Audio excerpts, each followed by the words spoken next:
In 2010, a 7.0 earthquake struck Haiti, a country so fragile that it killed more people than far stronger quakes in richer nations.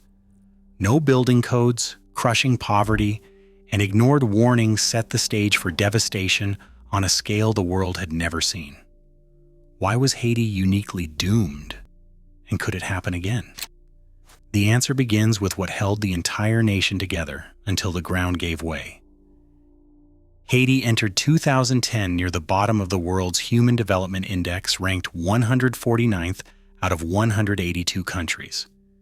In Port-au-Prince, 3 million people crowded into neighborhoods where homes pressed against each other, built from whatever materials families could find or afford.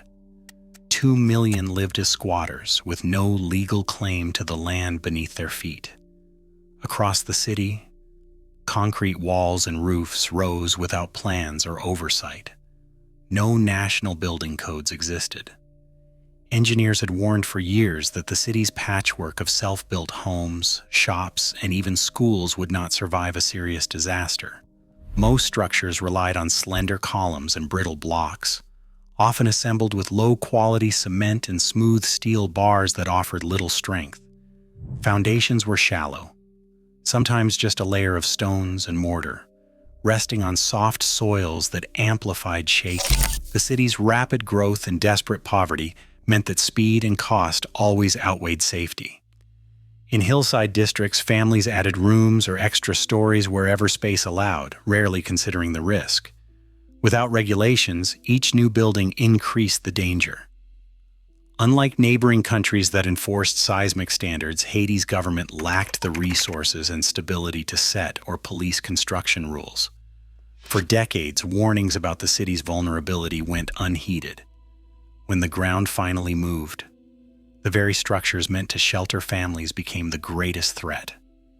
In a city built without codes, even moderate shaking could and did bring entire neighborhoods crashing down.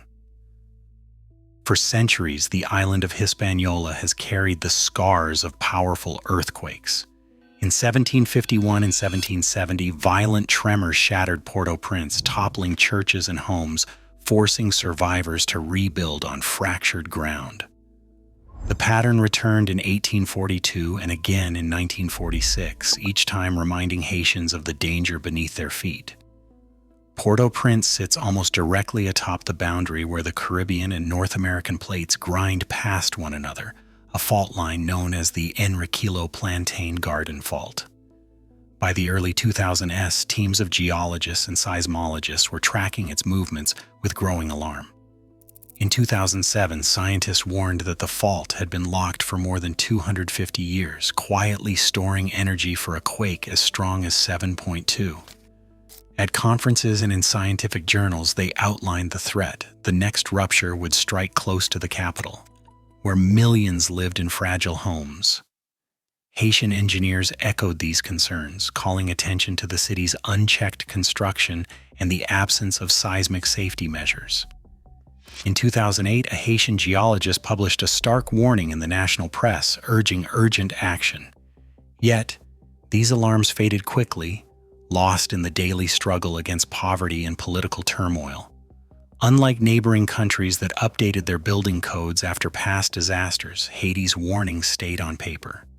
No national drills, no radio campaigns, no public education reached the families most at risk. As the ground beneath Port-au-Prince grew more restless, the city carried on, unaware that centuries of stress were about to be released in seconds.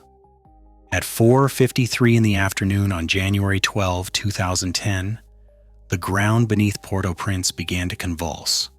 A 7.0 magnitude earthquake, shallow and close, just 8 miles down and 15 miles from the city, unleashed its energy in an instant. The shaking lasted only 35 seconds, but in that brief span, concrete split and glass exploded outward. The presidential palace, a symbol of Haiti's government, crumpled in on itself as walls buckled and domes collapsed. The Port-au-Prince Cathedral, a landmark for generations, was reduced to broken stone and dust. Inside homes, offices, and crowded schools, floors fell onto floors. Columns snapped, unable to bear the sudden weight. In the city's heart, centuries of stress along the fault line released all at once. Streets filled with a choking haze as entire blocks disappeared into rubble. The sound of collapse drowned out everything else, sirens, voices, even the cries for help. Within moments, the city's skyline was forever changed, replaced by clouds of dust and the twisted remains of buildings meant to last lifetimes. Government vanished in an instant. 13 of 15 ministries gone, their headquarters crushed into concrete dust. The Supreme Court, Parliament, and National Assembly disappeared beneath twisted rebar and shattered stone. The presidential palace, once the face of state power, lay in ruins, its white domes split and scattered. The United Nations headquarters collapsed, trapping staff from 30 countries and taking more than 100 lives, the largest single loss in UN history. Hospitals, already stretched thin, buckled or pancaked, leaving the wounded with nowhere to go. Morgues filled within hours, unable to keep pace with the dead. The city's single airport kept its runway, but the control tower was crippled, forcing pilots to land without guidance. The main seaport, Haiti's lifeline to the world, was knocked out as cranes toppled into the harbor and docks split apart. Roads vanished under piles of debris, blocking rescue teams and splitting neighborhoods in two. Power and water failed for 2 million people. In less than a minute, the systems that held the country together simply ceased to exist. The earthquake's toll defied comprehension. In less than a minute, as many as 316,000 lives were lost, more than any other earthquake in the 21st century, and more than far stronger quakes in Chile or Japan. At least 300,000 people were injured. The numbers were so staggering that no one could keep count. For survivors like Marie Claire, the world shrank to a slab of broken concrete and the search for missing family. She joined neighbors digging through rubble with bare hands, hoping for a sign of life.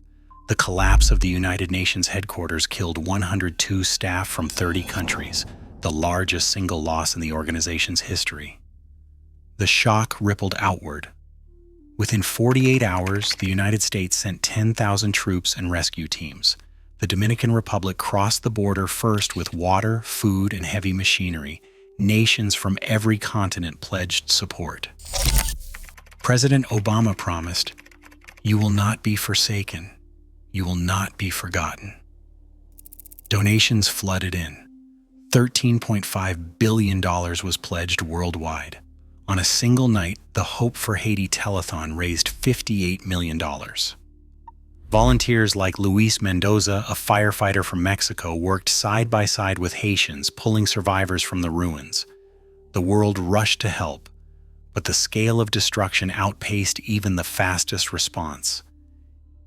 Aid poured into Haiti from every corner of the globe, but the country's shattered infrastructure turned relief into a race against time and bottlenecks.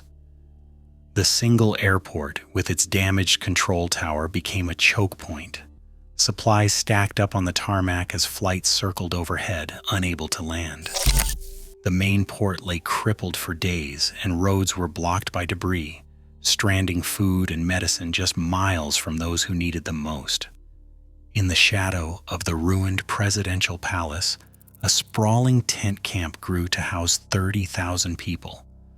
Across the capital, makeshift shelters stretched from empty lots to steep hillsides, with more than 1 million Haitians living under tarps and canvas well into the following year.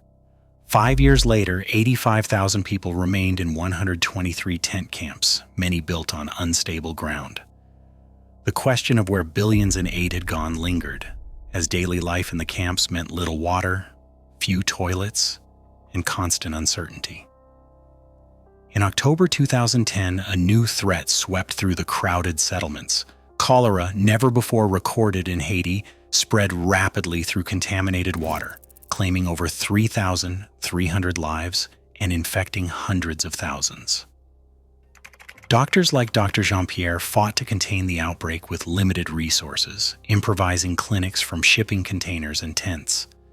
The cost of the earthquake reached $8 billion, equal to Haiti's entire economic output for a year.